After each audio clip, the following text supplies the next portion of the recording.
When you have uploaded your video and the transcription is done, you will see the text as captions in the media player. If the text isn't completely in sync with the sound, it's easy to adjust it with the fine-tuning tool. The tool is a bit hidden, but you will find it to the right, next to each sentence. When I click here, a timeline pops up. Here I can see all the words in the sentence, and I'll play this part for you. With instructions to join the team. And when the person has joined, the status will change from pending to active. The playhead moves through the words while the video plays, so you can see where the playhead is when a particular word is said. And if you pause and notice that it's not synced, it's easy to adjust. You can either move a word with this 4-arrow pointer that will move the word forward or backwards.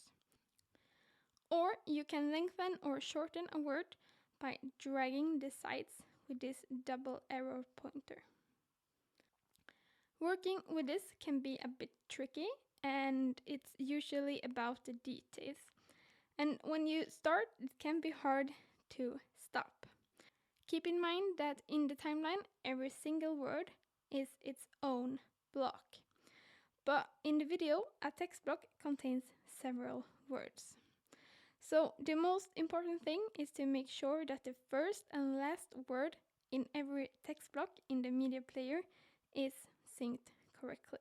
That will make the text block visible as long as needed. Once you have made your adjustments, you need to save it and synchronize it so it appears in the media player.